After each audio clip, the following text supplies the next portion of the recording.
همیشه خدا موهام صافه. هر موقع موهام فره یا کرلیه مطمئن باشین اونجایی که میخوام برم خیلی برام ارزش داره. پس الان بیایم با هم آماده شیم بریم کنسرت محسن یگانه. با میکروفونم درگیرم، هر جایی که میزنم این موهام بهش میخوره خشخش میکنه. اصلا به من نیومده ادایی باشن، نه؟ کلا همه چیز اولین باراش خیلی قشنگه. اولین باری که میخوای حاضر شی بری دیت، اولین باری که میخوای بری جایی که خیلی دوستش داری، بازم یه حس عجیبه. همه اولین بارا همیشه هم یاد آدم میمونه. میخوام از نوستالژی ترین کرم پودرم استفاده کنم، کرم پودر مک، و فقط یادآور اون 8-9 سال کار کردنمه و فقط هم رو کرم پودر مک این شکلی هم، نمیدونم چرا.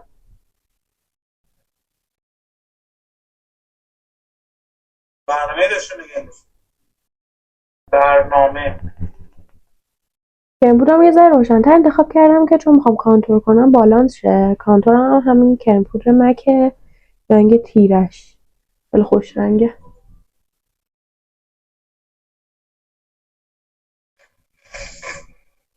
احساس هم کانتور بوکالفتوری کردم. جوگیروش هم همینه دیگه.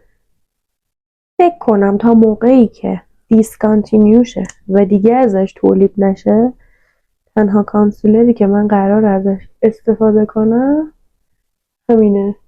واسه خودم شرط سه مشتری چیزای دیگه ای رو بزنم، ولی واسه خودم میدونم که تو فیس دیگه این بدبخت ترکیده و تنها چیزیه که 3 تا ازش بکاپ دارم، یعنی حتی اگه دیسکانتینیو شه باز من تا 3 سال دارم ازش.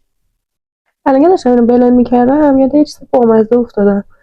من بچه که بودم، یعنی مدرسه که بودم، به خاطر اینکه چونم خیلی جلو بود، یعنی اینجوری بود و هیچ کس تقریبا این شکلی نبود، همیشه دوست داشتم 18 سالم شه چونمو عمل کنم و ببرمش عقب‌تر که این خنده اینجوری نشه. بعد الان مد شده میاد چونه میزنن.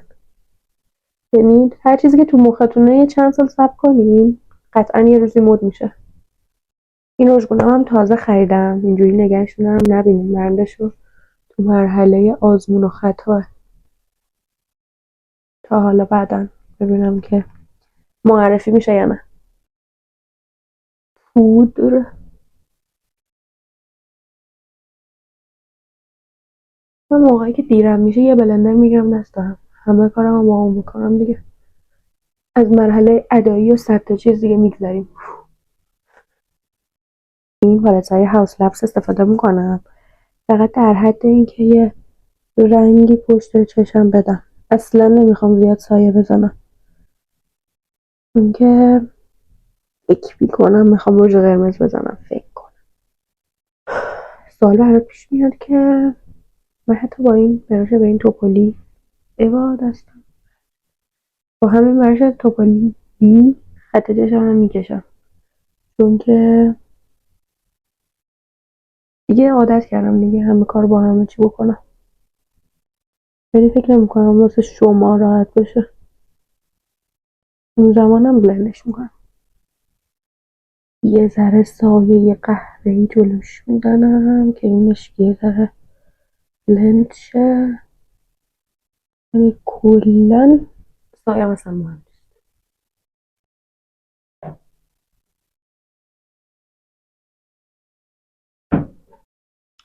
یه عالمه داین.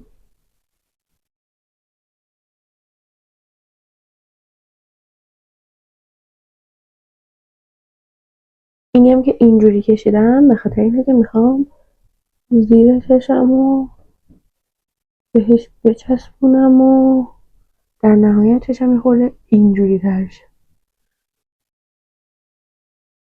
کامل میتکونیم و اضافاتشو میاریم تو جاهای دیگه صورتمون.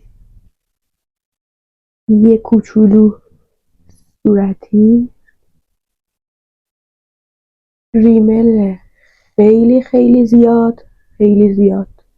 یعنی اینجوری به پرواز که رسیدی ولش میکنی.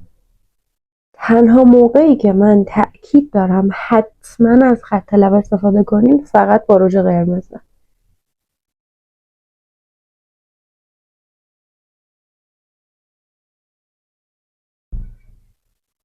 یه قرمز کوچولو از مک دارم خیلی خوش رنگه. اینه ببین خیلی کلاسی و ناز و اصلا قرمزیه که من خودم خیلی دوستش دارم. دیدی چی شد؟ جلب رو یادم رفت این جلب رو هم بزنیم چون هیچ موقع با ابروام کار خاصی ندارم. این جلب رو بدبخت همیشه یادم میره.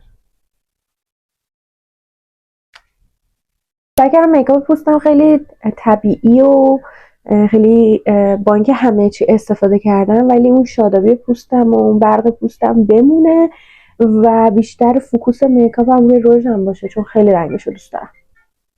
اینم از لباسامو بریم که به کنسرت برسیم.